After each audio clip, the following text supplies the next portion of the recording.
so well.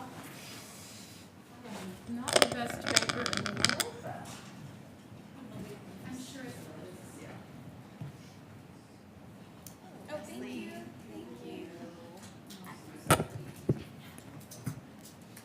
All right, so rock and roll. So, looks like everyone's here. So let's go ahead and call the meeting to order. I can't hear you.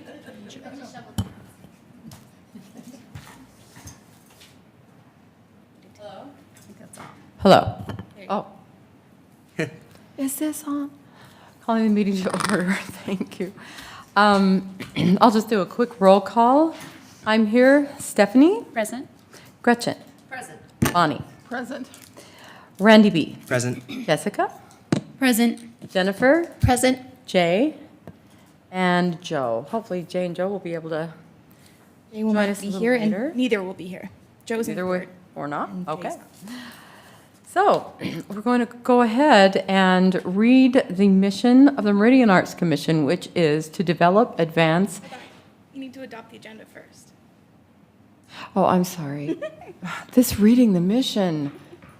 You know, sometimes the devil's in the details. I cannot get the mission read into the record correctly. So we're going to have a motion to adopt the agenda if there's nothing that needs to be added at this time. I have nothing. Hillary? Jessica? No. Madam Chair, I move that we adopt the agenda. Seconded. All in favor? Aye. Any opposed? And it is the mission of the Meridian Arts Commission to develop, advance, and nurture all facets of the arts to enhance the quality of life for Meridian residents and its visitors. All right, now we looked at the minutes in Novus. If there's nothing to be brought out for clarification or correction, we would consider a motion.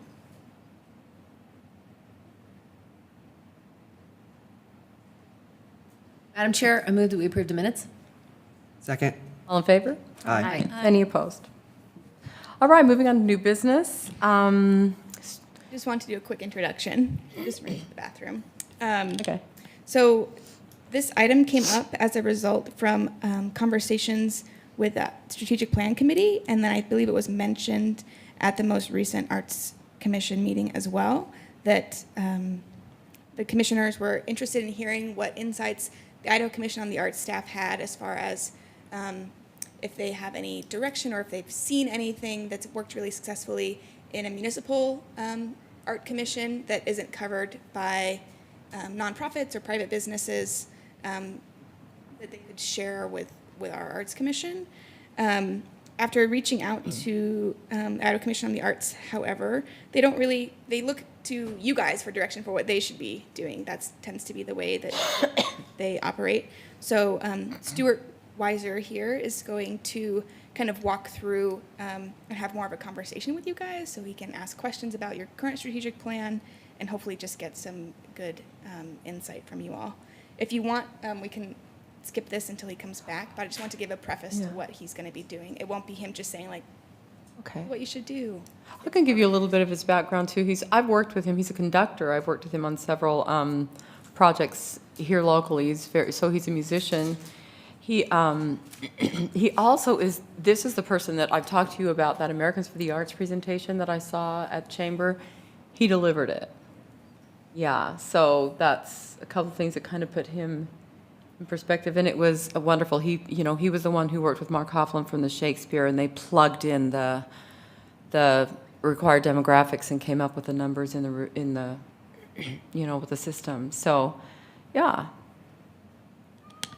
Why don't we go ahead then and move to item B, because it's a quick one. So we'll move that up, and then Stuart should be back by that time. The Christmas and the seasonal card. That's pretty. We've talked about. Yes. Thank you. Gorgeous. Oh, I love it. We've talked about doing a digital card several times in the past. It's a lot of people, I've even gone to digital cards for my personal stuff. I think a lot of people are accustomed to that. And so we were wondering how we've come to the end because for a long time we had a lot of cards available, the hardstock cards, and we realized we ran out of them. So maybe time for a change. And this is just gorgeous. So what we need to do then is just decide if we are okay with sending this Christmas card out digitally this year. And do we need, a point of order, do we need a motion on that, or can we just say, is it that material a change, or?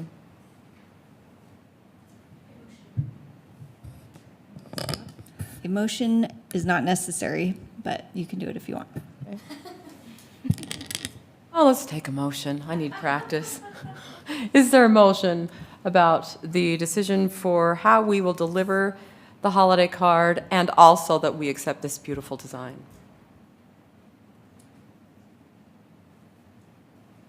Madam Chair, I move that we send out the card digitally this year and accept the design as is. Okay, Second. great. All in favor? Aye. Any opposed? And thanks again, Bonnie, for the beautiful art. You're welcome. Stunning. All right, so we are going to move back to business action item A then. And we talked, I hope your ears might have been burning a little. We talked a little bit about you. I told them I've worked with you as a conductor, and also told them about the that wonderful presentation you did where Mark Hoplin's numbers went into that Americans for the Arts rubric and spitted out those amazing fiscal numbers that were just so cool. But what, so welcome, and thank you for being here. Thank you for inviting me. Yeah. What, do you have a few things that you'd like to present to us, or would you like us to, what we're looking for is some guidance and also what you need from us in order to help there be more information back and forth. We just feel like we're kind of we're one of the newer arts commissions in the area. And so we're just wanting to make sure that we're doing what we need to do and we're accessing any information and tools that could help us be better. Okay. The timing of this is actually very good because, like you, we are at the end of a 5-year planning cycle with the State Commission on the Arts. And in the spring, we're going to be starting a new planning process. And that is, it's rather extensive. We generally do a grand tour around the state. We will go to 17 or 18 different communities. And we will essentially ask each one of those communities, what do you need from us? And so that's the question that I'm ultimately going to leave with you today, which is, what do you need from the State Commission on the Arts in order to be able to grow and develop the way that you want to? One of the things that I was thinking about, and I actually looked at this for the first time yesterday, I'm curious about your perceptions of your progress in this plan. There's a lot of information in here about goals and objectives and aspirations. It was difficult for me to assess where you are in the fulfillment of those. Can you give me a little bit of understanding about how you're actually doing as far as fulfillment of this plan? Yes, we've taken the strategic plan and we've been trying to be a little bit, well, strategic and orderly about it.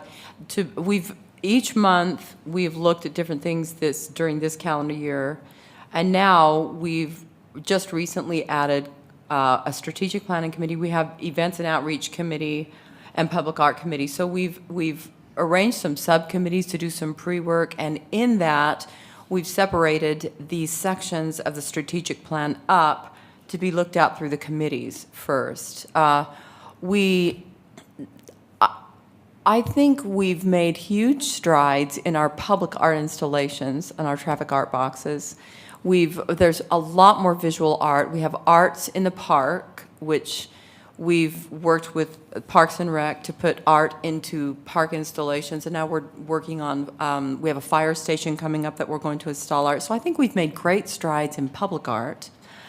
I think one of the places we have made zero, and I will say zero progress, is in a better performing arts space. We got nothing. We've got the local schools, but as you know, schools have their own schedules. And so there was, back 5 years ago when we put this plan together, that was an objective in the plan, and we haven't made any progress there for different reasons. There's just not a lot of available spaces to look at for renovation. We've looked at a couple, and the downtown area is growing so quickly that it's just, we're kind of stopped there, and we'd like not to be. Other commissioners, do you? Madam Chair, Stuart, I would say we've made really good progress. I feel like we've checked a lot of the boxes and it feels complete for the most part. Yes, there's certainly things that we weren't able to do, but they require a lot more political will than we really have the ability to, inspire at this point, but to be continued. So, I mean, I think when you look at the list of action items, we've actually really accomplished the majority of this plan already. We have, I would agree with that. With the one caveat, I think that we have really, as we've been going through this, we've made great strides. We're looking more now at a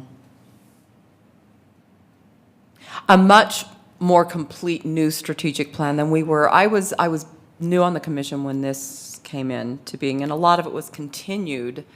And this time, it looks like we're going to be checking off a lot more boxes and saying maintain, or continue, and able to maybe put a little bit more pressure on some things that we haven't been successful with. But she's right. We've gotten a lot. We've actually gotten a lot done in the past 5 years. And Madam Chair, I think a lot of the structure building and growth, a lot of that is a result of having paid staff like Hillary do such a great job of being able to help us build the infrastructure to move some of these things forward and to create that so that they can be moved to a maintain as opposed to a create something new. Yes, and that's one new addition. Hillary, how long have you been here with us now? You came in about a year after this? I came in March 2015, so about 2.5 years. So about a year and a half into this plan. And before that, Emily was helping us, but she kindly loans her time. She's an attorney that works for the city. So Hillary's the first dedicated staff that we have had. So I agree with Gretchen. That has really made a difference in our ability to articulate with the city and get things done on our strategic plan. But is there a way that it could be, that you feel it could be written out that would be more clear for you that way? Like if the Idaho Commission on the Arts were to look at this, is there a specific format that most people have or that you prefer to see in the arts? I would just add one more column to give you an opportunity to put in what your progress is on each one of those items. All right. So Other a than progress that, I think column. it's extremely well-written, and it's very, very clear. Good. And as long as you have backup information to provide detail on any of these items that anybody may ask about, I think you're fine. Okay. It would, and this is just my personal preference, but a lot of times when I see strategic plans, I will actually see a column for comments or progress, so that you know at any given point in time where you are in relation to trying to fulfill each one of those goals and objectives. Okay. But that's just a formatting preference. It doesn't take away from the substance of what's in here. I agree with you. That would be a little bit more we might visit it more often if we made a step and then we had somewhere to put in check, progress made, yeah, okay. Yeah, one of the things that we have to do every year, every spring, in fact, for state government, is provide a plan update and let them know how we're doing against our own goals and objectives, and let them know whether there's anything that we did not accomplish, why we didn't accomplish it, and what we're going to do about it, essentially. Some goals and objectives we find are no longer viable, and we just remove them from the plan. Others we accomplish well in advance of the time frame that we had scheduled. I mean, everything that's in a strategic plan is really just a blueprint. It's your best guess of what you think is most likely to happen. Yeah. So, and it's always subject to change all the way along until the very last day of the plan. It's subject to change. Yeah. So, Well, good. That's some really good input, and we do have 3 new commissioners, so we're working with quite a new group here. So that's kind of nice to be starting on a new strategic plan with a new group.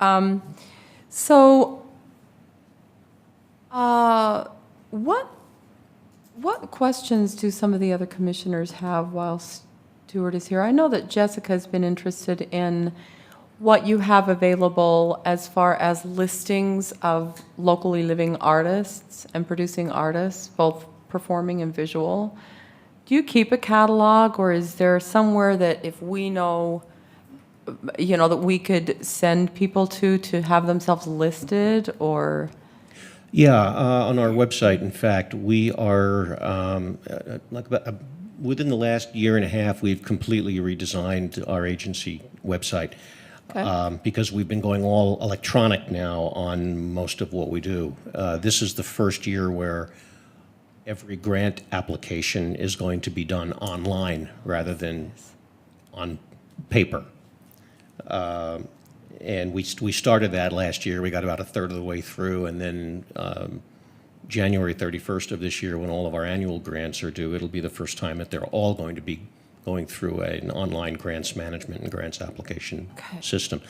But our website is constantly under development, and we're adding more information about how people can be in touch with each other and find each other. We're adding directories of performing artists, performing arts organizations, resources around the state. That's great. I don't think we'll ever be finished. I think it's always going to be, we're always going to be adding more and more and more information. So if you see something that is missing, that we need to add, just communicate with us, and we can get it posted in a fairly short amount of time. Okay, this website's beautiful, by the way. It is all new. Beautiful. That's, Jessica, do you have any other questions with regard to that? No? That's such a great resource. Thank you.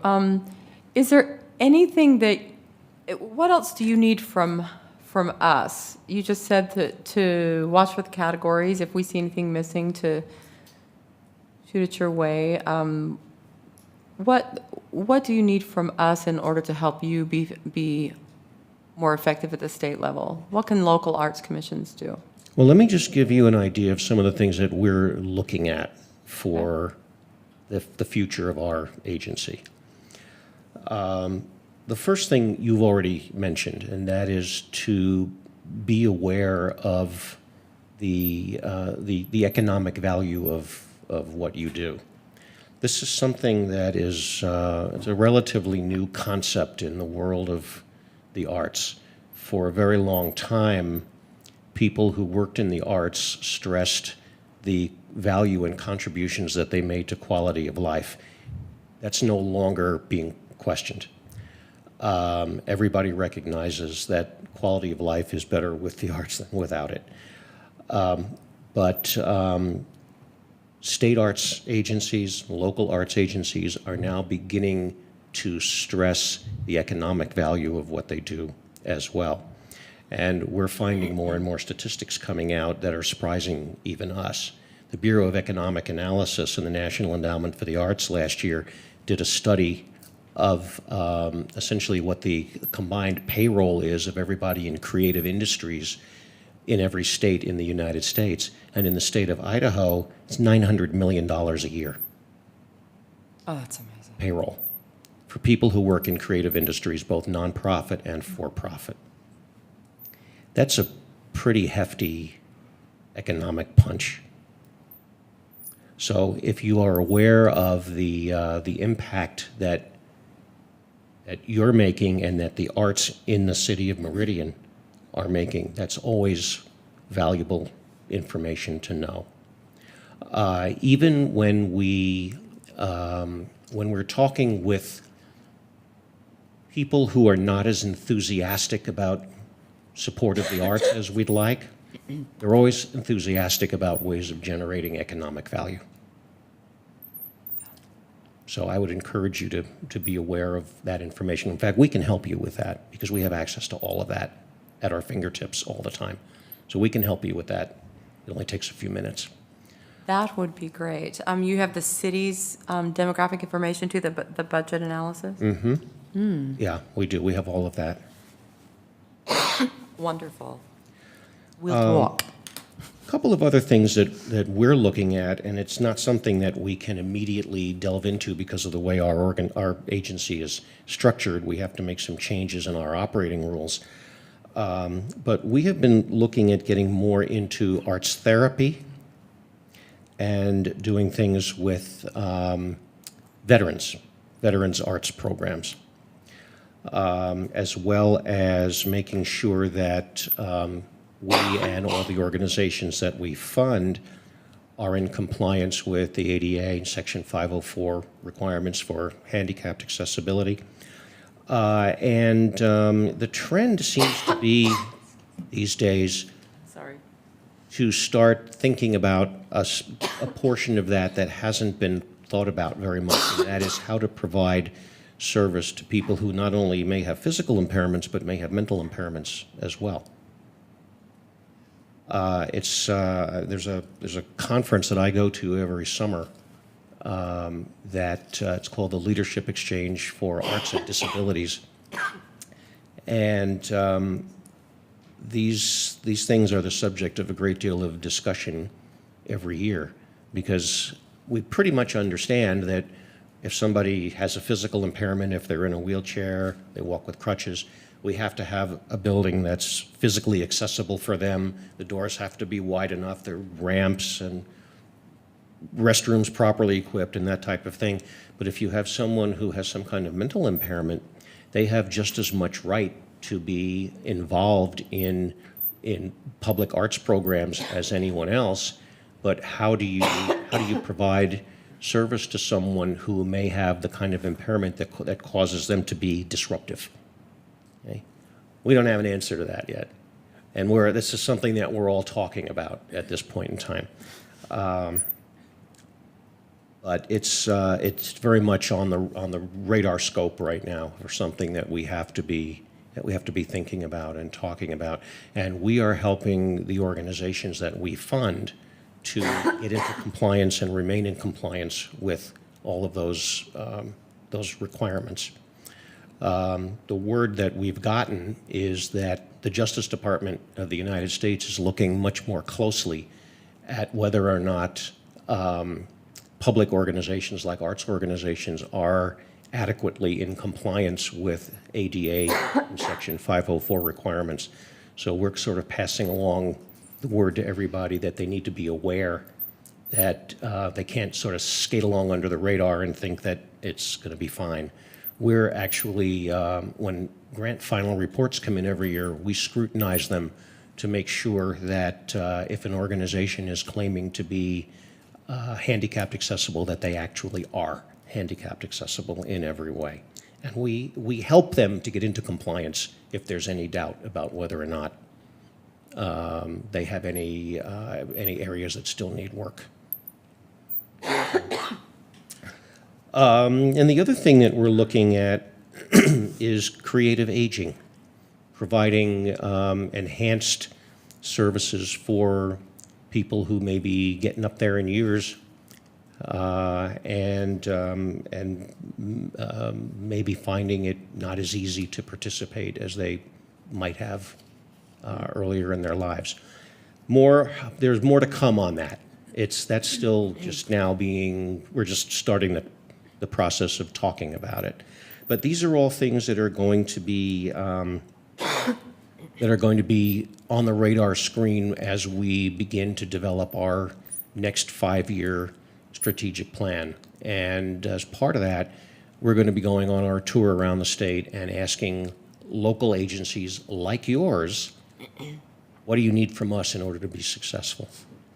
Because when we write up our plan, it's going to be based upon the expressed needs of our constituent organizations that we will then bring to the legislature, and we will tell them the reason that we're doing what we're doing is because of the feedback that we've gotten from local arts agencies around the state telling us what they need in order to be successful. Oh my gosh, that sounds, Also, keep in mind that we do have a variety of grant programs available, and in fact, there are a couple of municipal arts agencies around the state that we fund. One of them is in Boise, one of them is in Moscow. We also fund one that's pseudo-governmental in Coeur d'Alene. They're not officially part of city government, but they're part of the Chamber of Commerce, which is supported by city government. So keep in mind that we may have grant programs that can help you to accomplish what you want to accomplish. are those annual grants or are they, They're annual and they're Project. smaller project grants as well. okay, If you want more information about that, you can just call me and we can go through it with you and see what may be available. wonderful. Okay? So, for instance, when you're doing strategic planning, if you wanted to hire a planning consultant, we sometimes can provide technical assistance grants that can help an organization or an entity to do strategic planning by helping to pay the cost of bringing a facilitator in.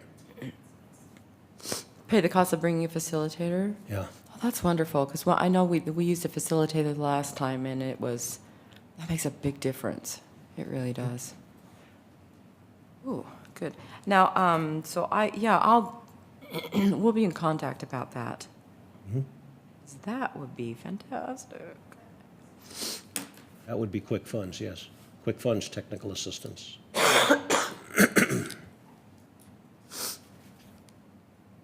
And I apologize. I sang up in Sun Valley about 3 weeks ago, and there was some sickness on the stage, and I got it. I brought it back, and I haven't been able to get rid of my congestion completely, so just ignore me. I'm fine. Not contagious. But that sounds great. Thank you so, so much for coming and sharing this information with us. We haven't, I think there's more that we can learn from the Idaho Commission on the Arts, and I'm really excited that you were able to take the time and come and share these things with us, and it's exciting to hear what you've got coming up too. You know, the next phase, and it is fun that we're both kind of almost on the same schedule for strategic plan renewal. So And please keep in mind that we have a whole slew of training programs that are available and that we offer. Most of them are free. There are certain very specialized ones like the Change Leader Program and My Artrepreneur, for which there is a tuition cost. But most of what we do does not have any kind of a cost attached to it, and we can help organizations with financial management training, board development training, fundraising and marketing training. And these programs are already all developed and in the can, and it's just a matter of if somebody needs us to come in and do it, we just get it on the calendar and we come out and do it. fantastic. So we can help you, or we can help any of your constituent organizations with any of this kind of stuff, and we're happy to do it. It's part of our reason for existing. Raison d'être. That's great. Are there any other questions? I just have a comment, Madam. I just want to say that I'm very happy to see that the MAP program has been adapted into the Idaho Arts Commission. I lived in the state of Montana and facilitated it in eastern Montana, and it made a huge difference in numerous artists in that area throughout the state. So yay to the commission. Yeah, thank you. It's actually gotten a very good reception. The number of people who are individual artists who have been willing to pay that money to come to that program and travel to attend that program is very encouraging. So I think it's off to a very good start. It's a bargain. Great. Anyone else? All right, thank you so much for being here. I'll be in contact about this, the planning the grants that are available for that, since we're just right coming up to that, and it's good to see you. Yeah, good to see you. Let me know how we can help you. Okay. Right. Thank you, Stuart. Thank you. All right, so we are to, gosh darn it. Hopefully this is just helping it move through, I don't know what. Keep those germs over there. Yeah. I'm not contagious, I promise, I'm not contagious. It's been forever. The shield. Yeah, I'm sorry, I know. I didn't know I was going to have like some kind of a fit. So, moving on to C then, we'll go past B. We took care of that. The Initial Point Gallery application process, Bonnie. So I mean, we're in the process now of the, I guess the letters going out to the artists that are accepted for 2019, and then looking at putting that into a, like an ongoing call to artists to maybe alleviate that push to have all those contracts, et cetera, done at one time. And also to allow artists to plan further out for exhibits, which, you know, a year is not all that long if you're a visual artist and trying to A gallery. put a gallery show together. So I think that's where we are with that. Hillary, do you have anything that you want to add? Yeah, I'm sorry, I was in and out of hearing what you guys were talking about, but I did want, at the end of the last meeting, or when we were talking about Initial Point Gallery at the last meeting, we had discussed creating a new way for artists to apply all year long. Is that what you just covered? Okay. So what I might do is just edit that application and make it something that we could put out there. I'll show it to probably Bonnie, you first, and then bring it back to the commission and have the commission approve that, and then we could put that out and even just make it something that we could pin like on our Facebook page so people could be constantly applying as they're interested. And then we could be reviewing those as needed. I'll create a draft of that and get that to you guys. And can we have that that will be effective for the next calendar year since we've already chosen for this year? Or can we have that be available in case we have a cancellation because, so basically, there wouldn't be any problem with starting that right away. Correct, there'd be no problem. Sorry. Great. Are there any questions about that? I think on this, we will take a vote to approve the new application process.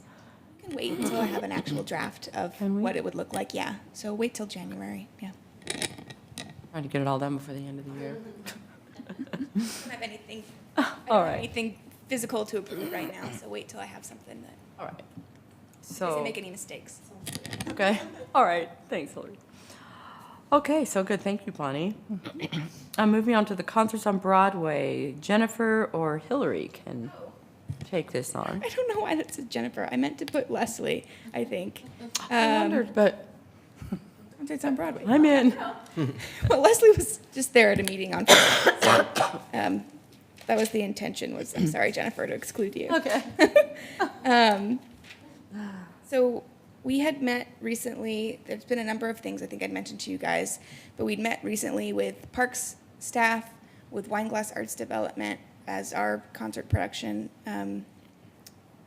company, and with Mayor Tammy to talk about the future of concerts on Broadway. Essentially, the Parks Department was exploring the idea of bringing a weekly downtown concert series to Meridian that is on a much smaller scale. So it would be artists that might even be able, and most likely would have to be able to bring their own equipment and set it up and perform either here at City Hall, or they're still figuring out the logistics for options for that. So the end of that discussion resulted in us proposing to move concerts on Broadway to be more of a fall series, and that helps avoid the busy, basically, concert series that is the summertime, but also the heat and smoke that happens every August, no matter what. We can't avoid it now. And then also help us, it's an easier time for us to get committed sound vendors to come out to every single show, because those people are so busy also at those other events that are going on during the summertime.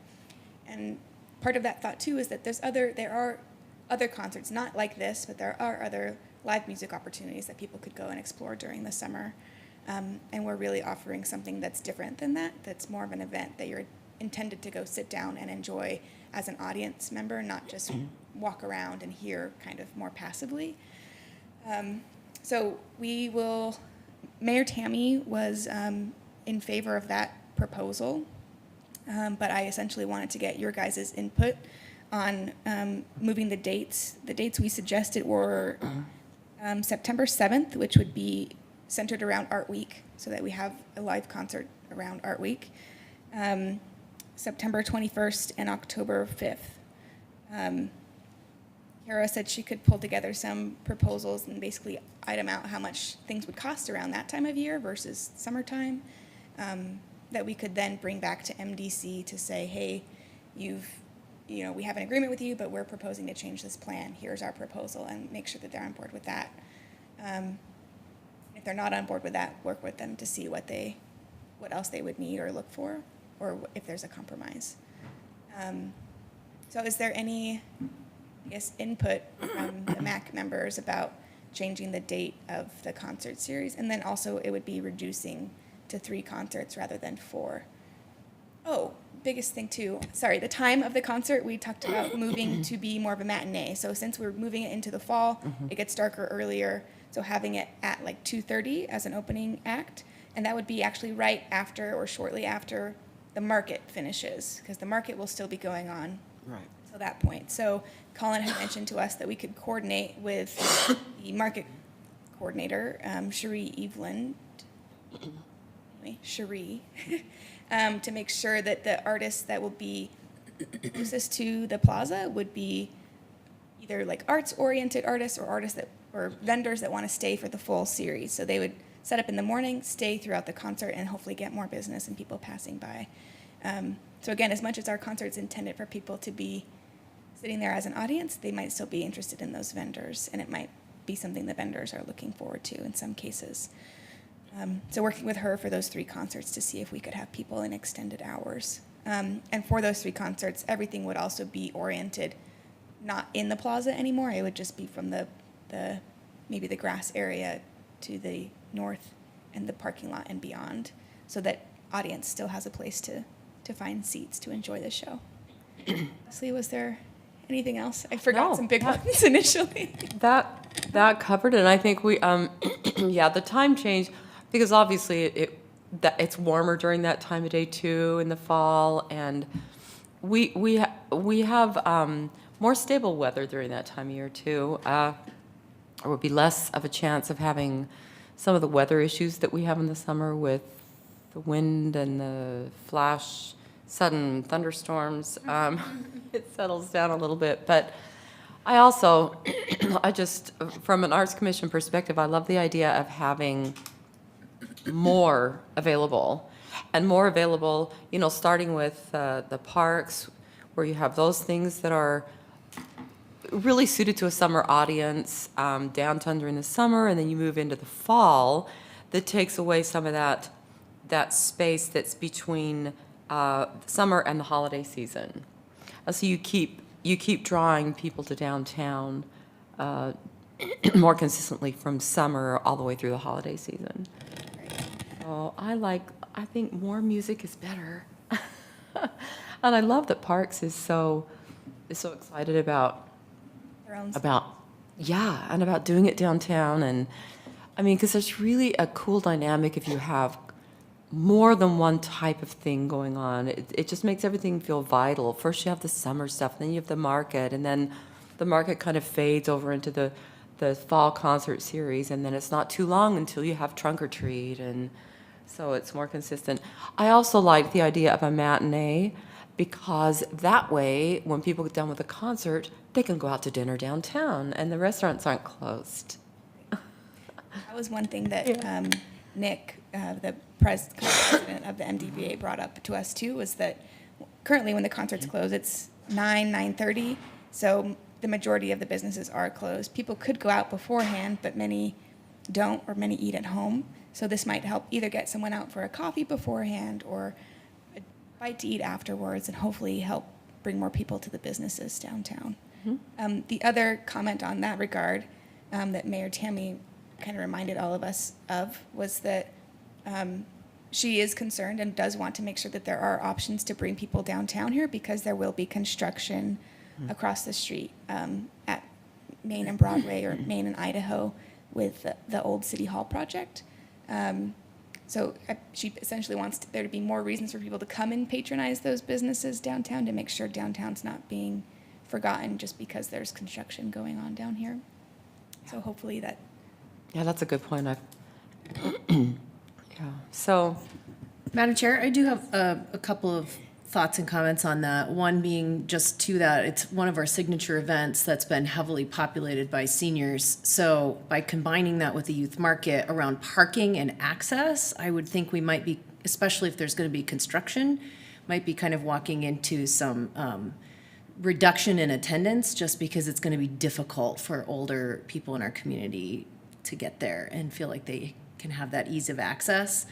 While the reasoning sounds good, I'm certainly not opposed to making that change, but I think we would want to make sure we're really being thoughtful. To me, it feels a little like if this is one of our signature events, it feels a little like we're downgrading this to accommodate, our professional music series, to bring in a weekly, more of a local or amateur series, which is great to bring more music, but I also wouldn't want our signature event of professional musicians to be less attended because we made space for this other thing for parks.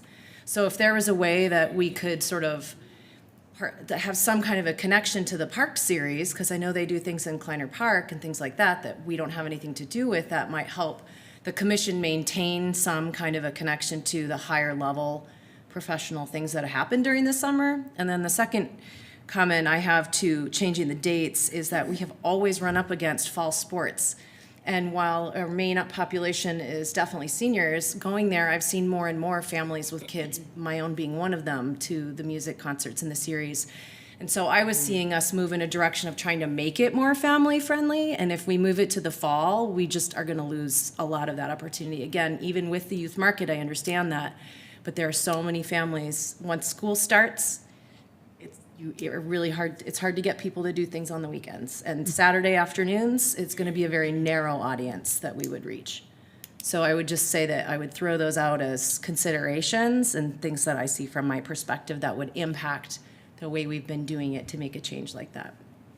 and some of those things did come up. The parking, Parks and Rec did talk about the parking, and they seem to think that could be managed. Our demographic, like you said, our demographic has been getting steadily broader since, especially the past couple of seasons. It seems like our core demographic has gotten in.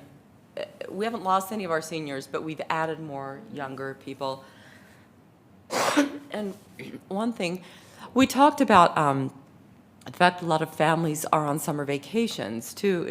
In the summertime, sometimes we run up against those scheduling things, but we also had considered doing more advertising so that people are just more aware that it's available, which hopefully we'd have in the budget. If we do 3 instead of 4 concerts, we could focus more of our budget, a little bit higher percentage of our budget on the marketing to make sure that we don't lose Sure, any Madam Chair, I would momentum. just say though, if the marketing is important, we should just be putting that in our budget whether that comes from the money that, goes toward this concert series or it just goes to advertising, like, we have the we need ability to include that in our budget request, as it is, so without it detracting from the money we're paying the artists, the musicians, the facilitators.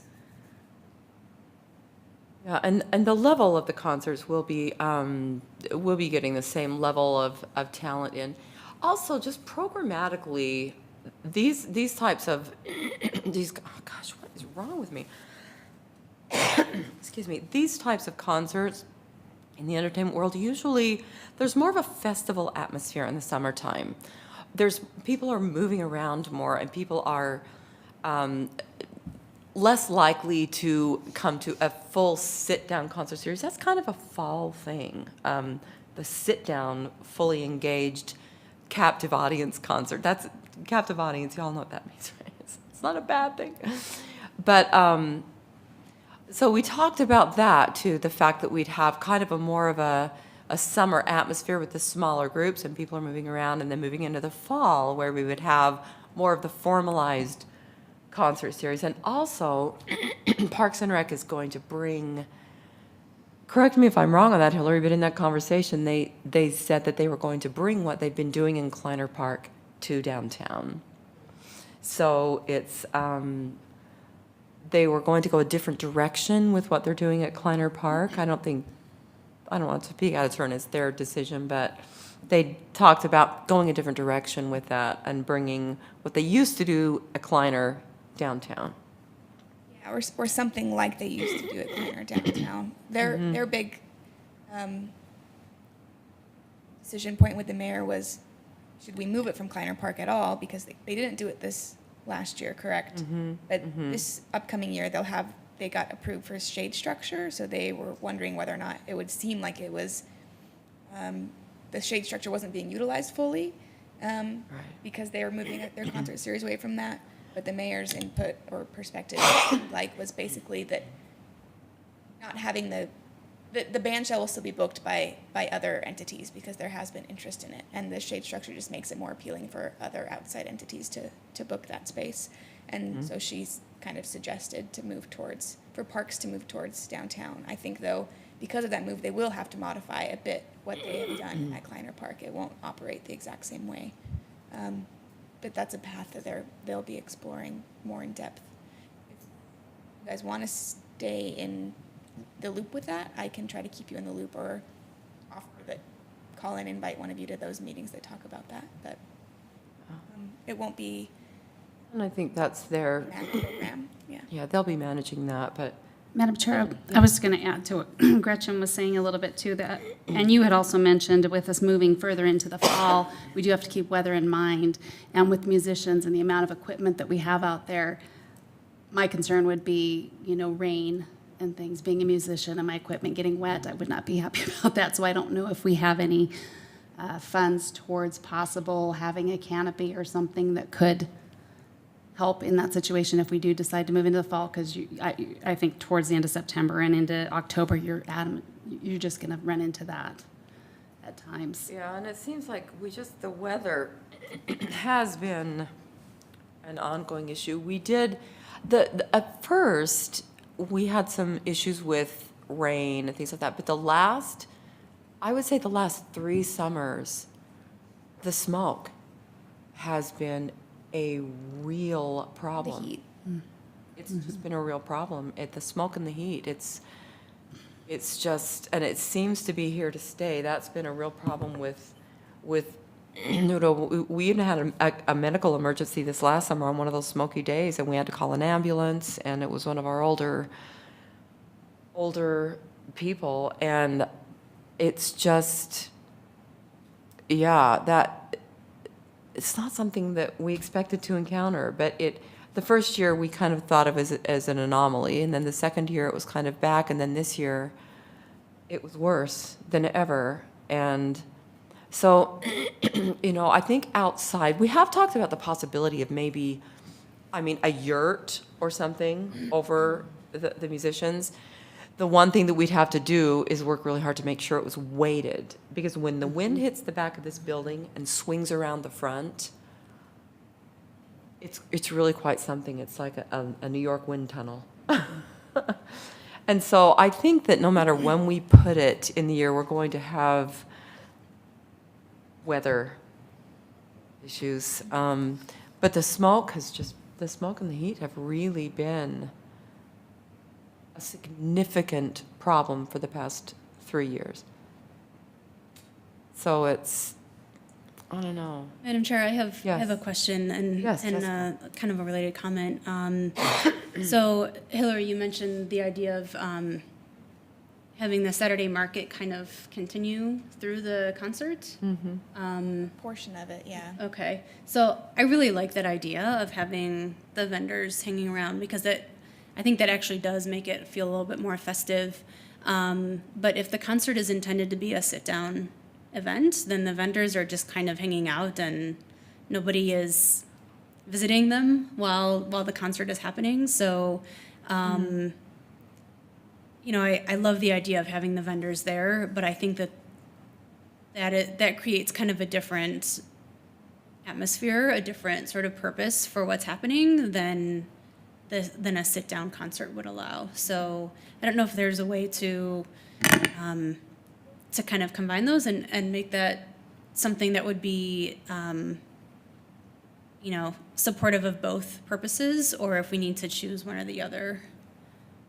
Well, I think that we've had, when we talk about a sit-down event, I mean, you're always going to have a little bit of wandering. If it's outdoors, people are, you know, the people over here with their dogs, the people over here with their kids, the people in the center mostly stay. But we've had situations where we've had, you know, food trucks and people go to the food trucks or snow cones. We have, you know, the kids going around with the water. So you're not talking about a Morrison Center sit-down event. Right. It's a little bit freer than that. It's halfway in between where if you have somebody in Generations Plaza and people are milling around and looking at the chalk art and looking at the, you know, going in and having a cup of coffee at Deja Brew and then coming back out and look, that's a real wandering type of a festival atmosphere. This is kind of halfway in between those. We had that one time where we had the art displays out. We've had the city come out when they were doing their polling. And some of the people waited for intermission. Other people, frankly, waited for intermission to be over so that they could get up and wander over there. And so it kind of self-traffics. It's, if you don't have a closed venue that does lights flash at 5 minutes, and if you're not in your seat, you don't get to see the first half, you know, people are going to get up and wander around and go to the bathroom or do whatever they, you know, because they can. Mm-hmm. So I don't know. And once again, anytime you make a change like this, the only way you can really tell how it's going to work is to start your engines and see. People may decide to go visit the booths only at intermission, and so the vendors may decide to pack up and move out during the first to the second half. Mm-hmm. You know, that would be kind of up to them. But I do like the idea of being able to cross-pollinate some of these populations, because some of the people that come for the fair, they always are gone by the time we start the concerts. And so they could wrap up their booth and come to the concert because they know it was there. Or they could, you know, at intermission, they could listen. And even when they were in their booths, they'd be listening. And so we'd be reaching a different demographic. I think the wandering thing is always going to be a certain amount. It won't be the same as Generations Plaza, but there will always be a little bit of moving around. I wander during the concert. But yeah, that's because we did talk a little bit about that too. How's this going to change the dynamic of the concerts themselves? I think for me, it's worth reaching a new audience to have it be not as specifically sit down. And of course, how many would that be? That would be, we decided, Hillary, that does the market end at the end of August, or does it go through? We talked about that, and I can't remember. The reason why we talked about kind of orienting it to vendors that could stay was because it will go through, I think, something like the 22nd, 21st, through September. So those ones would be impacted, if not into October. because they were talking about extending their season from basically like early spring to late fall. Okay. That's right, they decided to extend. So, yeah, anytime you make a big change like this, and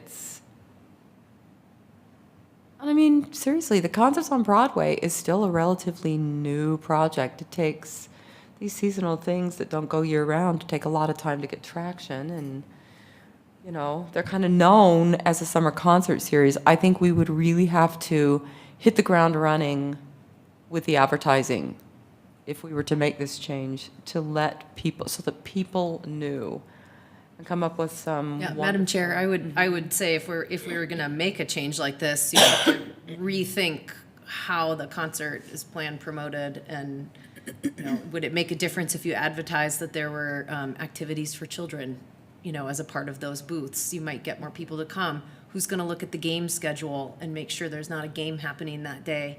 Who's gonna check with the high schools to, you know, there's just, I think that you would have a different process for thinking through how we would how we would plan and market the programs. And I would love to see what's our assessment then, because if we're gonna make a change like that, do we say we're making this a change and this is it? Or is there an opportunity for evaluation to reconsider, is it for next year? Or, you know, what does success look like? Is it attendance? And have Yeah. we been growing in attendance here? How do we make sure we try to get the same attendance? You know, I think there's some questions like that I think might be helpful as well to think through before we made the change. And the good thing about the game schedule is that it's football season, and football is Friday is more common in the football season than Saturday, but not all the time. Yeah, there's a lot of, we've been in parks Yeah. the last couple of falls, and September this last year when we were out doing card sign-up drives, they're very busy in the parks from 11 to 3. Soccer as well. Soccer. Yep. Soccer. It's flag football, soccer. Yeah, and I think too, as a musician, Cross country. I think if you try to avoid sports events, music will just cease to be, because there's always a sporting event going on. I played sports, my kids, you know, you can do your best to manage, but if you look to avoid sports with your music programs, then we just never make any headway. But yeah, I mean, we'd have to look at rivalries, big rivalries that are playing, you know, something that's like it's College of Idaho and NNU on that night. You know, nobody at either of those universities plans anything else for those Mayor's Cup nights because they're big highlights. So we would have to, I don't think we could completely avoid sports, but we definitely have to look and see if there's any of the big rivalries that are playing that would just sap our ability to grow our audience. So, yeah. Madam Chair, Jennifer, mhm. I'm concerned with reducing the number of performances from 4 to 3. I don't want that to be a perception that we're scaling back. I'd like to be seeing us moving forward and maybe even propose an increase in budget to accommodate some of the weather factors and all of these other needs in marketing, additional marketing that people have brought up.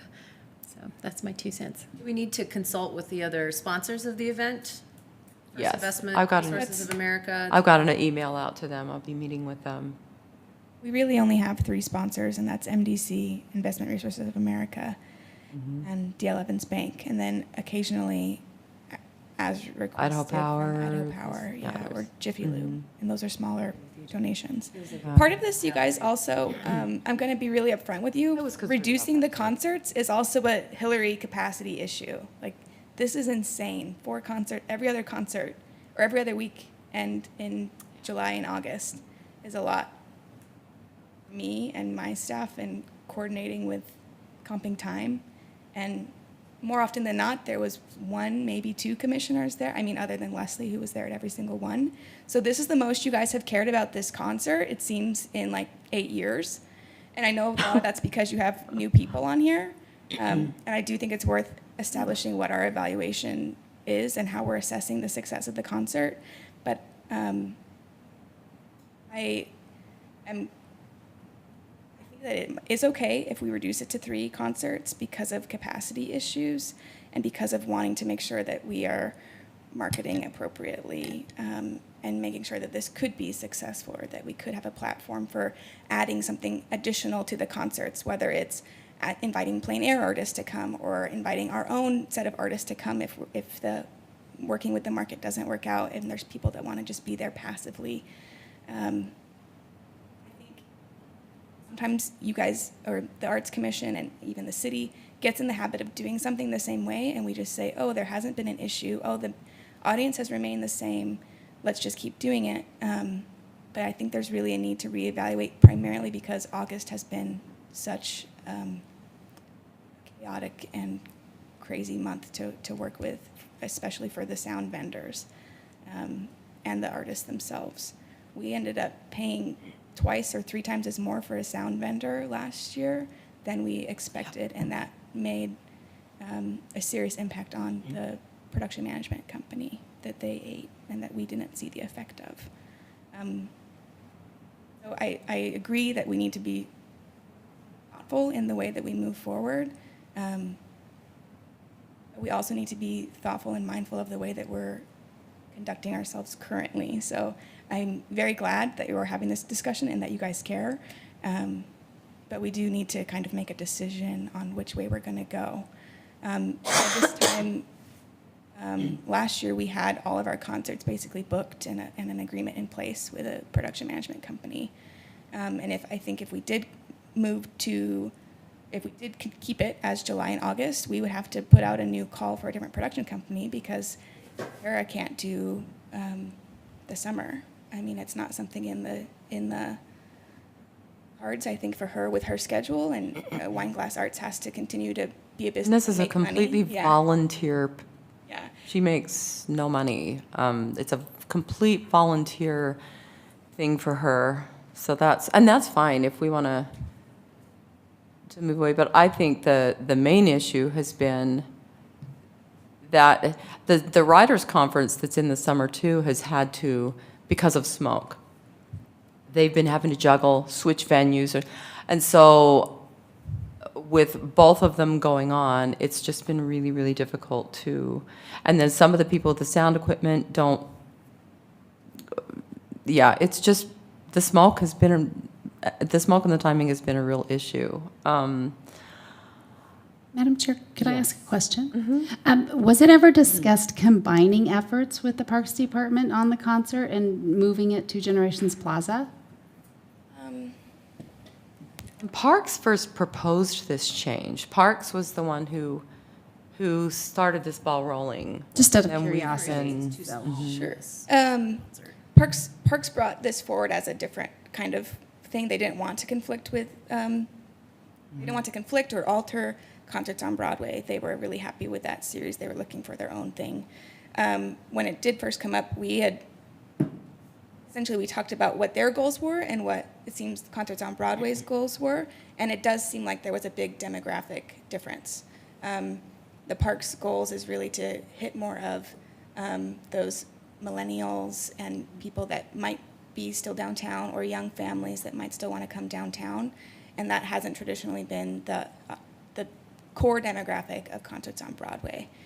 So it was mentioned more or less that we could combine efforts, but then we kind of said, you want X and we want Y, so let's try to provide both in whatever scope that both of us can.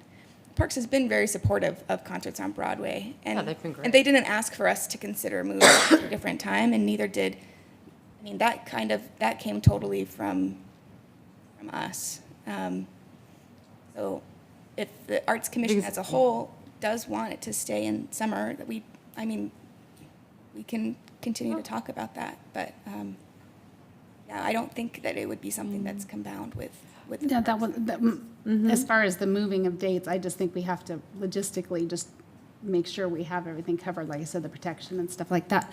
But my next question, you said that Kara doesn't get paid for this. I know it was voluntary before, but now we pay Wine Glass Arts for doing We this. spend every single dime of the budget on sound and artists. Okay, and that's what I wanted to technical find crew. out too. So they're not getting any profit out of that at all? No. In fact, we lost money last year. unfortunately. So we made a donation last year to the concert series, which is fine. I mean, we're in it to win it for the city of Meridian. It's not, but no, it's not a,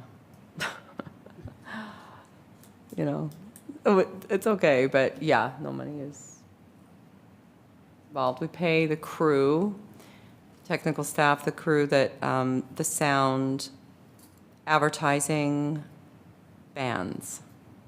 That's where the budget's used.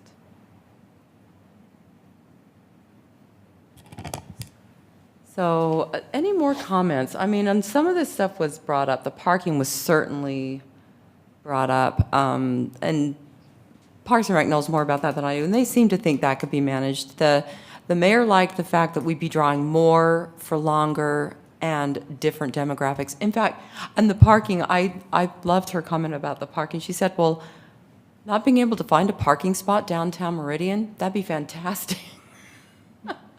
So, you know, some things are a good problem to have, but, you know, we want to be able to traffic it correctly. The Parks and Rec is considering, you know, they talked about a lot of things. They talked about maybe closing one of the roads off and, you know, doing something like that. That wouldn't be for ours, because ours would stay here at City Hall. It would be still here.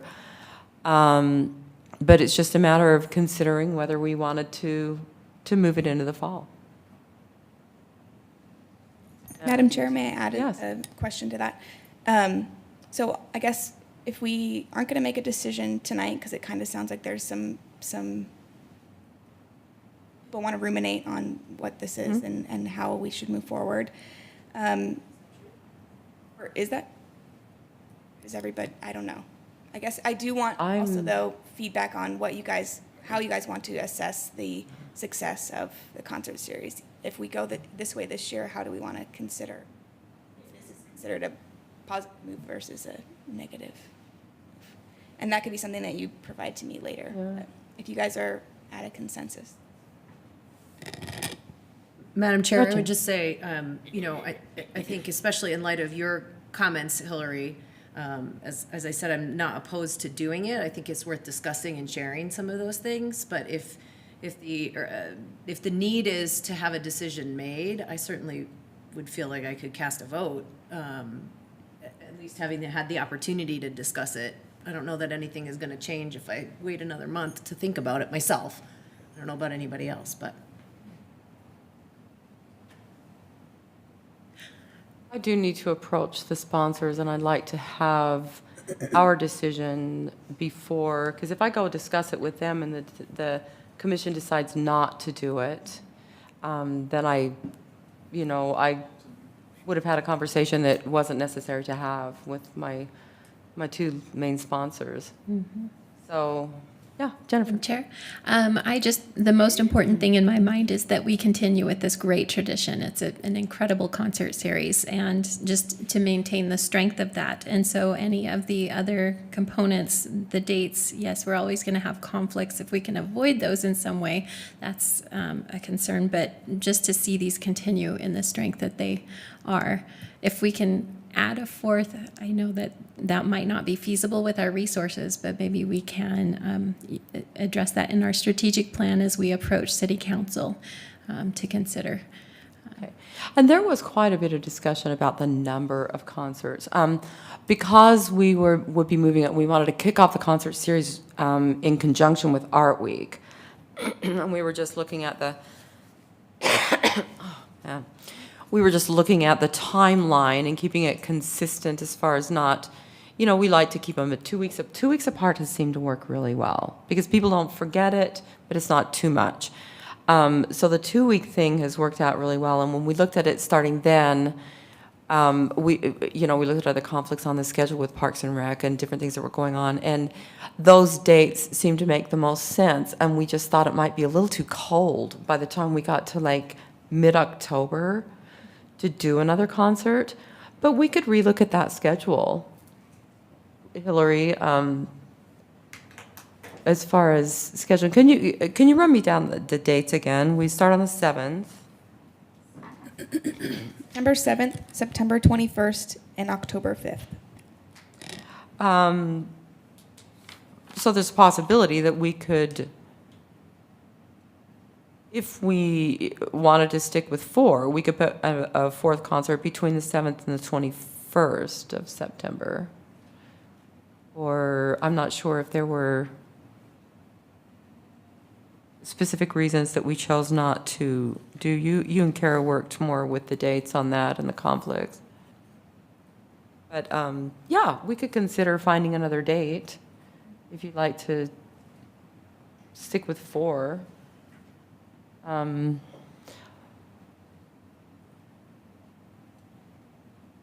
Hillary, do you remember anything, do you remember why we decided to go from the 7th to the 21st? And 7th, we had talked about because of Art Week. Art Week, right. So if you're, then the rest of the schedule just followed because of that, because of an every other week schedule. So Every 7th, other week. 21st, 5th, that would be every other week in September and going into October. So 7th to 21st and the 5th. How late into October would that put us then with keeping with a 2-week schedule? 19th. 19th. That's pretty late. But we could consider that. I'm hoping that we have a little bit more, that we get a few more people simply because people are used to going to concerts in the fall, these kinds of concerts. But once again, anytime you make a change, it's in some ways like starting fresh. And so,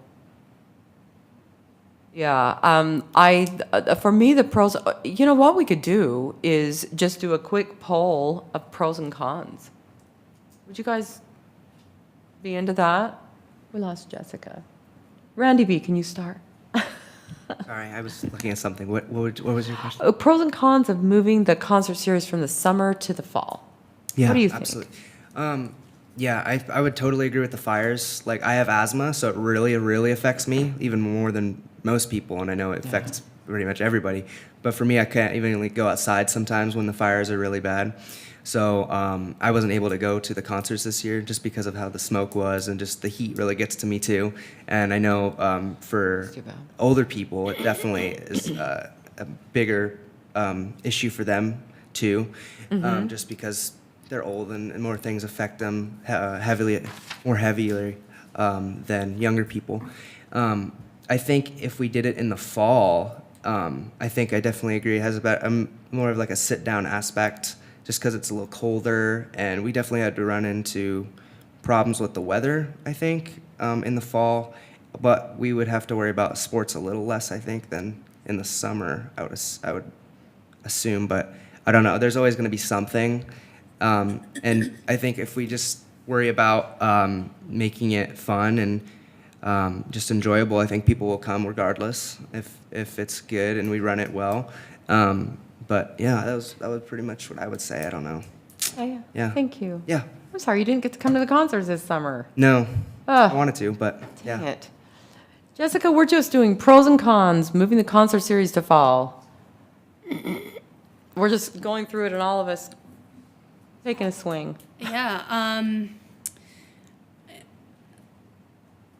I think it's fine. I don't have anything against it. I think no matter when we hold the concerts, we're going to be bumping up against some challenge. I mean, in the summertime, people are out playing and camping for the weekend and wouldn't be there at all. So I think it's a great thing that we have downtown, and I like the idea of having more stuff happening during the concert as well, with either vendors or artists there doing their thing, or just making it a fun reason to come downtown. The weather is much more amenable in the fall, just because it's a little bit cooler and you don't have to worry so much about the heat and the smoke.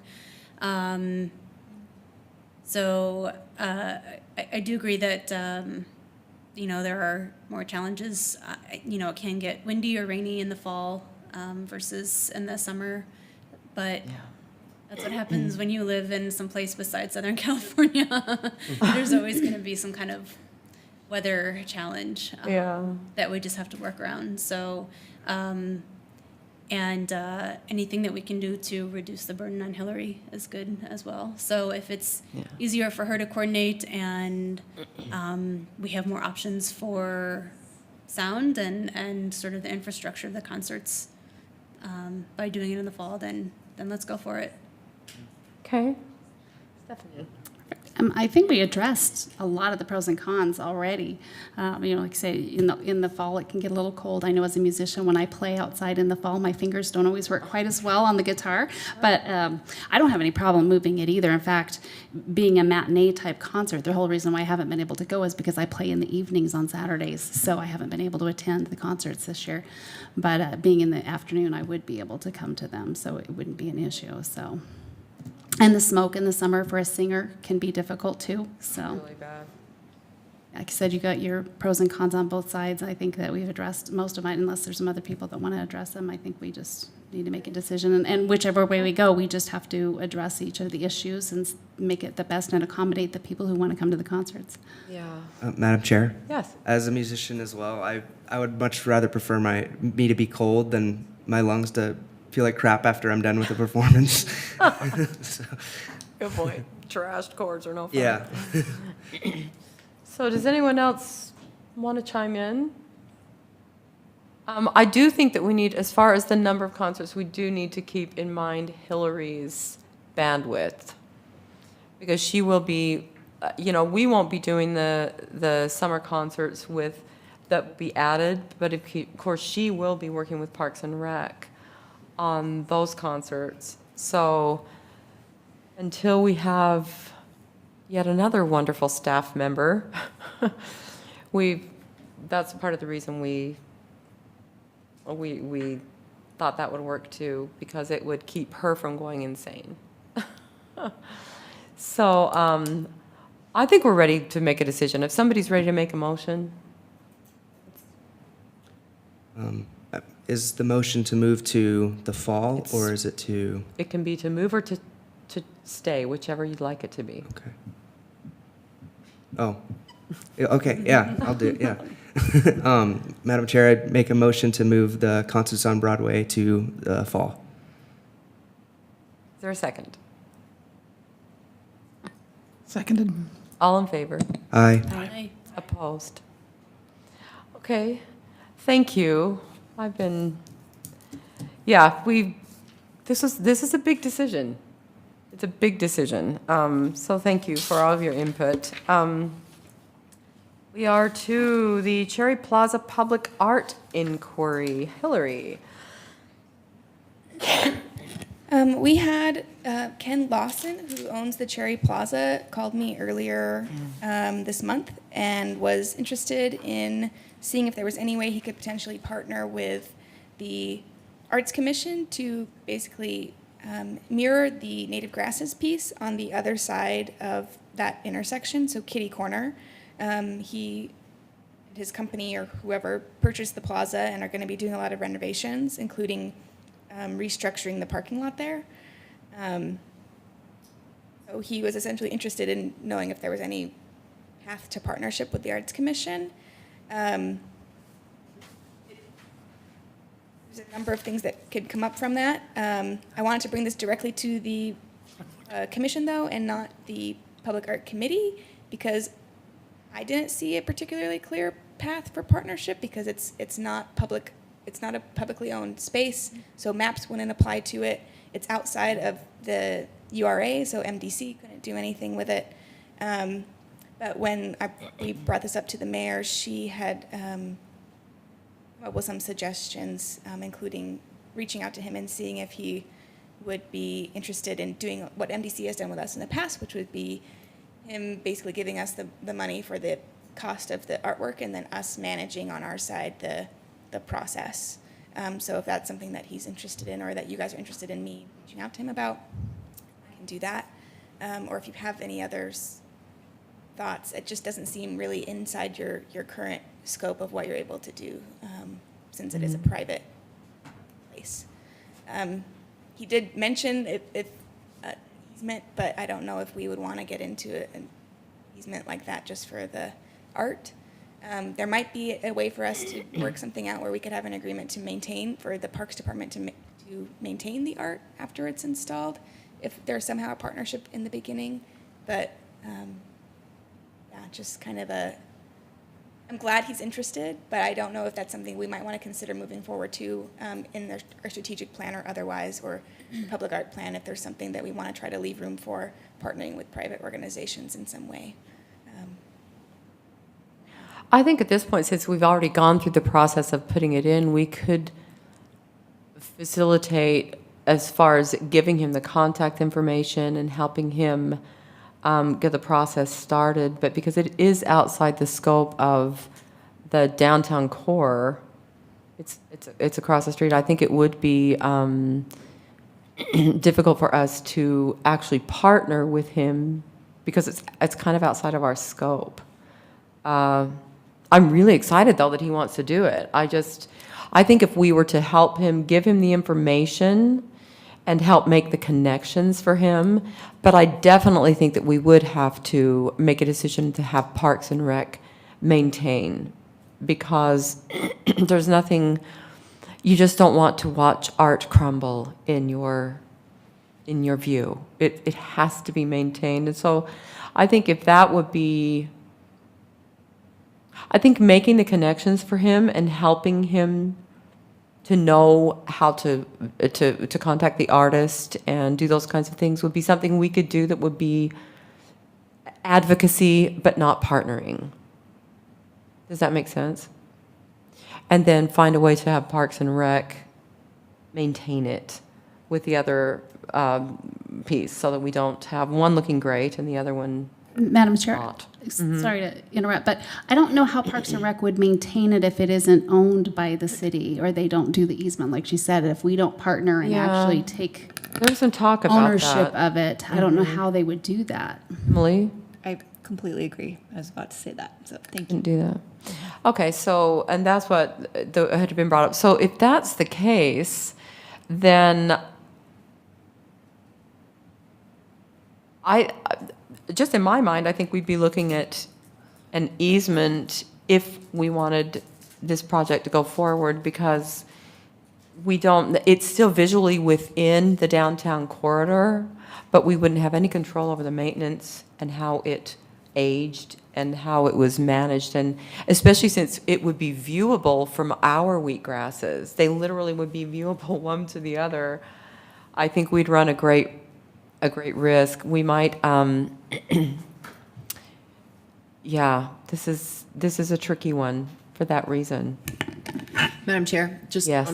since the Public Art Committee has been working on planning, I'm just not a fan of requests coming in out of left field that we have to address. So I think given those conditions of it's private property and, if they want to pay for it, we could discuss facilitating it for them. But to me, it doesn't really seem like an option we need to spend too much time discussing because it's not a public. Yeah, it's out of our purview. We're trying to build a plan, Yeah. and a structure, Yeah. and a timeline, and Seems like it's, excuse me, all everyone, but I have to leave. It's 5:00, so okay, you have a good night. see ya. Thanks for the bread lesson. Sure. So Hillary, is that, because I know that was brought up to you, and you wanted to make sure that we did our due diligence with making that decision. So does that Yes, work? That was essentially what I wanted to communicate to him, but I am not of the authority to speak for you guys. So Okay, good. that's kind of my impression too, is that it's not public art, Awesome. not public property. Yeah, so Okay. I'd be happy to stick with the current plan and move forward that way. And I can share with him, Very I good. already shared with him the artist and the other renderings, the other grasses that he had created. Mm-hmm. So I can share more information. Or if he wants to pay for it and do something Mm-hmm. like that, we can talk about that further. But so I'll share that option with him. Great, great. Madam Chair, I just have one more comment about that, which is that even though it's not public, I am all for helping any private entities who want to put art up in Meridian. I'm all for facilitating that in any way that we can. So thank you, Hillary, for sharing that information with him. And I agree with Gretchen that, the committee is trying to to plan, and we've planned specific projects for specific years, and so we don't want to just take on any request that comes our way. But I don't want that to mean that no other public art happens in Meridian. So, just kind of adding my 2 cents in on that. Okay. Yes, agreed. Okay, are there any more comments on the Cherry Lane? All right, moving on to Dairy Days. Hillary. It's a really rough agenda, isn't it? Yeah, because Dairy Days, I thought we were. So we didn't do Dairy Days last year. I got married on that day, so I wasn't going to be Gosh, there. Hillary. And I got married the month before. Stephanie got married the month before. Everybody got married that year. But the Meridian Stock and Dairy Board asked me if Mac was interested in hosting the Dairy Days art show this year. I think this is another thing that we still need to consider capacity. We didn't do it last year, and it still kind of felt like we were at capacity. One of the things that had come up after, I think it was the 2017 Dairy Days, was maybe we would be able to find another partner that could work with the Dairy Board to help continue something like the Dairy Days art show. So if that's an avenue you guys want me to explore, I can try to get maybe quotes or something and see if there might be a way to either, if we have any budget that could go towards it, but to also work with maybe other sponsors to help support the cost of maybe another entity helping them with the Dairy Days art show. I agree with that. I think that last year when we had the situation come up where we didn't have anyone to cover it, it pointed clearly to the fact that,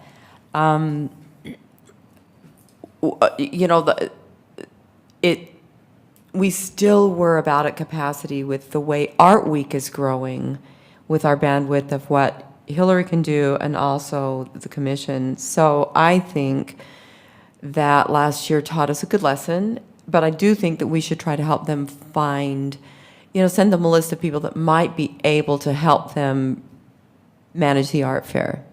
Somebody who does a festival, maybe do you know anyone Bonnie, that could help out there? Well, first of all, I think that the commission should focus on really making Art Week our signature event as far as fairs go. But, perhaps putting them in contact with maybe the Napa Art Guild or Treasure Valley TVAA, because they're visual artists, and, they would be the people that we would be reaching out to have participation as far as vendors in a fair like that. Okay. So maybe that's a possibility. So TVAA or the Napa Art Guild? Great. Great. Thank you. And maybe there's other organizations as well. I was going to reach out to Indigo, Idaho, because they've hosted 2 art shows in Dairy Day or at Story Park. Oh. So I don't know if they could I don't know if they're set on a certain schedule for a particular reason. Or Bosco. Or Bosco, yeah. Cool. So I'll do a little legwork on that side. Okay, and I think, because last year we made the decision because of commissions, the things that we had going on. So I do think that we need to take a vote on this, since this would be a decision that would be continuing. We wouldn't be revisiting this every year. So, is there a motion to discontinue our doing the art fair at Dairy Days, but to continue to help them find someone to help them out, give them suggestions? Is there a motion? Madam Chair, I move that we basically step aside from the Dairy Days sponsorship, if you will, and but facilitate them in giving them ideas of who might be willing to manage that or take that on. I second. All in favor? Aye. Aye. Any opposed? Great. Okay, good. So Strategic Plan Committee report. Jennifer. Or Jessica. And/or Well, we're just mainly working towards our presentation in lieu of the strategic plan. But we're finding that they're very closely aligned, and we're having to revisit both at the same time. So I really liked the ICA's recommendation of finding someone to facilitate our strategic plan. I think that is exactly what we need to like guide us and tell us, give us a timeline of what's most important right now. Because it's such a monstrous plan that each meeting we get bogged down with everything that's so important. And if we could have an expert kind of streamline our process, that would speed us up and make us more efficient. So. Yeah, I so agree with that. Delta did a great job last time, didn't you think so? Absolutely. So that might be something that we want to look at that grant for, so that we could, because I know she lives in Moscow now. So, Jessica, did you have anything to add? No, so I think Jennifer, you covered it pretty well. Yeah, but we did. It was interesting that we decided that to kind of table the strategic plan for a couple of months because we have this presentation coming up, and then we did. We just realized that they're so closely connected. You almost can't talk about one without the other. So we're just going to continue to have those both on our agenda and continue.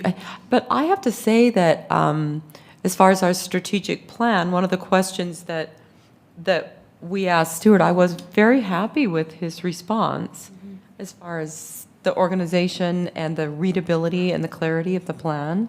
And I love the idea of adding the comments, because we've kind of added that for the process when we were going through the questions, and and so we've already added that column. We just need to maybe make it a little bit more specific, but and keep it, but So we will continue working with the strategic plan and in conjunction with the report that we're probably going to do in February or March. We're hoping to be ready by then, right?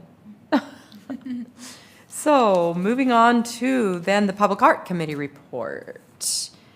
Jessica? Yeah, so we talked about a few things. One thing that was brought to us was the former McFadden's Market sign has been, it was saved after the space was, after the market left, and we were approached about whether we wanted to do something with the sign. It's just sort of languishing in a lot somewhere, so we're open to it. We sort of tabled the idea for the future, to revisit, but we do like the idea of doing something with it to protect. I've wondered where that went. I knew it was saved, but I didn't know. Yeah, and Become of it. Someone who does neon signs said that it's pretty easily repairable. So it's a cost, certainly that we may need to share, but something that we're going to discuss again in the future. Cool. We also talked about traffic box art. We have basically we've kept a repository of pieces that we've decided to, that we've pulled from in order to add some more traffic boxes. And we've also kept a list of available traffic boxes. So we're getting to the point where we're running out of boxes, and so we decided on looking at some other boxes to add to the list for future, and also to put out another call for artists.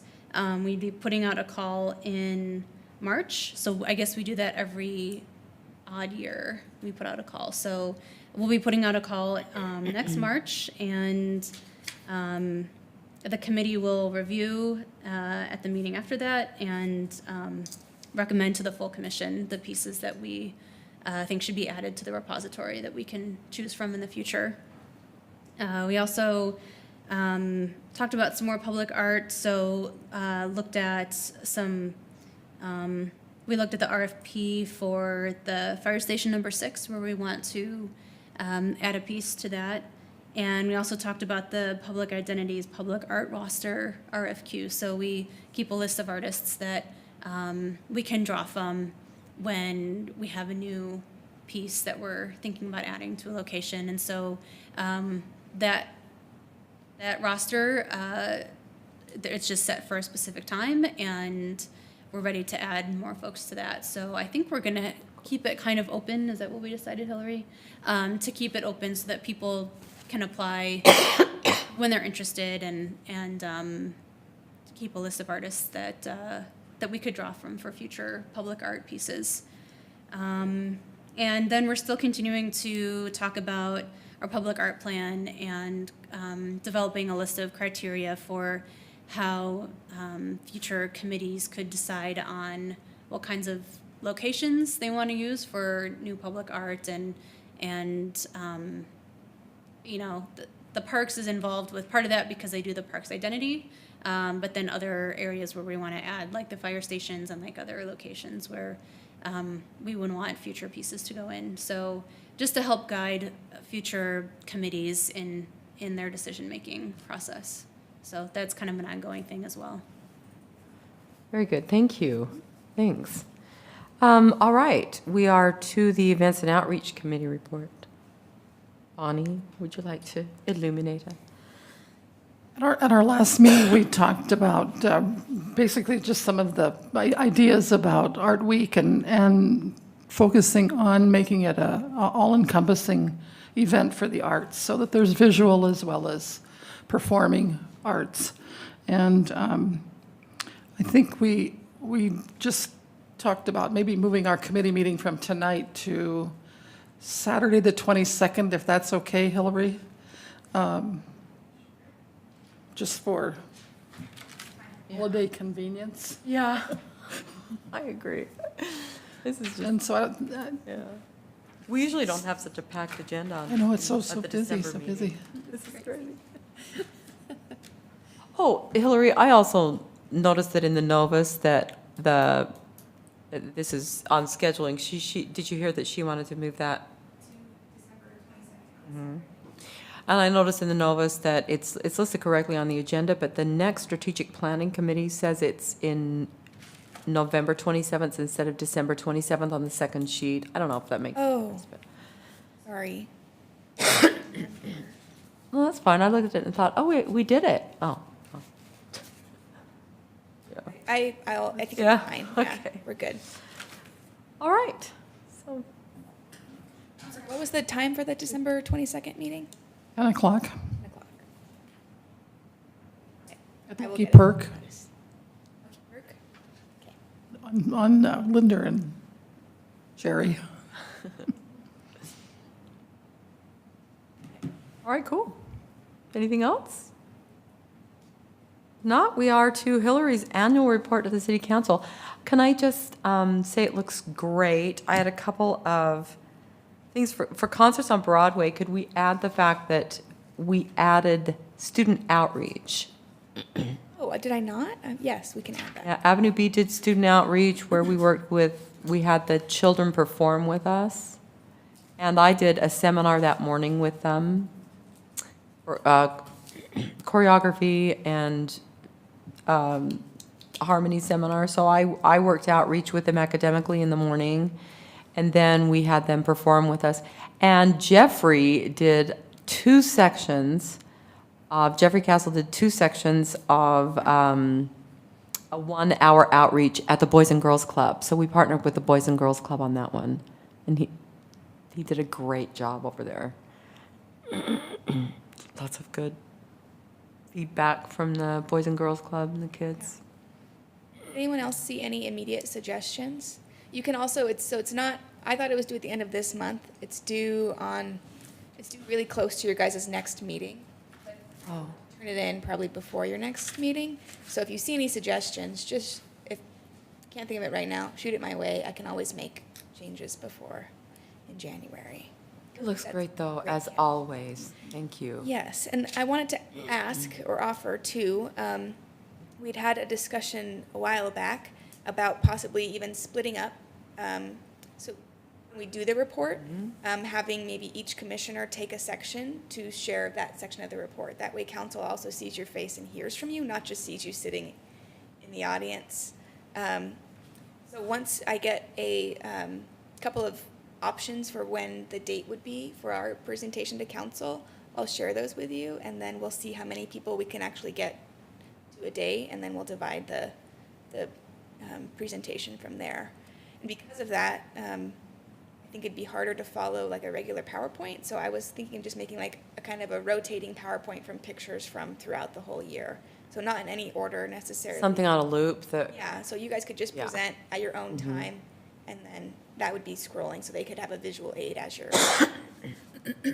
I think that's a great idea. And I love the idea of, it seems like these annual reports have been done a little bit differently every year. The first one I went to was when Mary was doing it, and we all came and we all stood with her. And she did the report, and I thought that was really, really good. And then there were a couple of questions asked here and there. But I thought it'd be so much more interesting if we actually everybody that could be there, actually each got up and had an opportunity to speak directly to council, so that they would just get to know us better. You know, get to know us, and if you guys are cool with that, public speaking. But also, I'll just start it off, and then we'll each just take a section. And then at the end, we'll stand for questions, and they may ask you hopefully they'll ask questions to all of us, or specifically, and it'll just be a really good opportunity for us to get to know them and them to reciprocate. Madam Chair, is there a form that you would like us to go through, like our name, what we specialize in, and then something in particular that you want us to prepare for that? Sure, we could introduce ourselves, say, I'm a visual artist, I'm a musician, we could each give a short description, introduce ourselves, and then say, and I'm going to share with you, boom, and get to the report. Yeah, good idea. Just so we have structure and are organized. So- Yes. Okay. Love it, love it. So When is this? this will be in, what's the date of? We don't have We don't have the date dates yet. Yeah, I think last year it was in February. What's the event again? We do an annual report to the city, Oh, right. just as part, we're always put on their agenda once a year to give our arts report. Yeah, great. So, very, very good. Anything else on that, Hillary? Great. Thank you again for preparing that. And we're to the reports, Initial Point Gallery. Okay, so for this month, December and January, we have the same artists there, and there are 4 2D artists actually, there's 2 3D artists sharing the space. And I think Jessica hosted the December opening, and I was there for a while. There was a nice turnout, Oh, good. and that's one of the advantages of having multiple artists, of course. And I know that there was at least one sale in the 2D. I think there have been, 2 or 3. I know Joyce had a sale, Nadine had a sale, and I think Linday had a sale or Good. 2. Yeah, so. Do you want to add a couple notes too? Because you talked to some of the artists about January potentially. So one of the artists brought up the idea of, well, it wasn't specifically for Initial Point Gallery, but to have artists doing their thing, painting or whatever, performing, if they're musicians, in the lobby down here during a time when there are people working and coming and going, and they had suggested during city council meetings, which might be a little too much, might interfere with what's happening during the day. But just having artists present at times when folks are coming and going in the lobby, to just add to the art that's around town and to engage with the artists and the community, and just having that be more visible. So it was an idea that they had, but we didn't talk specifically about when that would occur. That's interesting. We used to have more live music at the gallery openings, but once we actually had a group that, it was a, I don't know if they're still doing, Mary was in it, playing violin, but we had a group that was playing out on the plaza because they came and they were kind of a little bit larger than we'd expected for the gallery, and so they actually played out on the plaza. I'd completely forgotten about that. So there were musicians playing as people came in and went up to the gallery, and it was fun. It was, Yeah, so to have musicians performing or to have artists, playing artists, painting yeah. while people are milling about and they can stand and watch and talk with the artist. Yeah. And we did that last year. Yeah. For for the plein air artists art show, they had I think it was Thursday, a different artist was up there during the noon hour painting in the gallery. Oh, that's right. So, and I did follow up with Nadine, and she said she would be okay with painting in the gallery instead of the lobby if that was needed. But that's something that we can continue to explore and maybe find a champion for to help organize. Very cool. I like the idea of the lobby just because there are more people coming and going. So if logistically that's possible, I would urge that. Having them in the gallery would be great, but people don't go up to the third floor as much. I think the only concern with lobby, or the primary concern with the lobby, was not to do it while council's happening, because that is an immediate contest for audience, and I think council would rather not see a crowd of people directly outside. They'd rather than be sitting in here. But we don't have to do it on a Tuesday. We could do it on a Thursday, or we could explore other days that might make more sense. And then potentially when the weather gets nicer, if we did have people also maybe outside in the lobby and in the gallery to help really draw people through, that might be something cool for if it could work. Yeah, so we'll keep trying to find Good. solutions to bring more people in. Thank you, and it's really exciting to hear that they're brainstorming ideas about how to get more, that they feel inspired by the process. That's cool. So the admin report, Hillary. I'm just going to say you guys can read my admin report. Okay. 'Cause I've got a did show attach- tonight, and I'm looking at the time going, I haven't heard. I did attach the 2019 host schedule with the intent of having that being passed around so that people could sign up, but we'll do that in January. Okay, great. We all received the monthly expenses as part of the Novus report. So considering that, if there's something to be brought out, we would entertain a motion.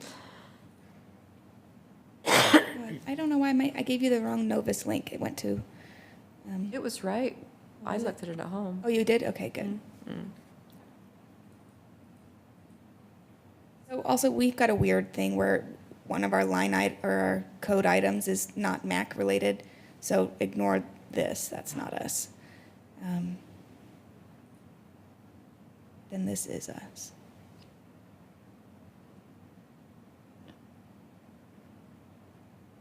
So if there's something to be brought up for clarification, or if there are no questions, we would consider a motion.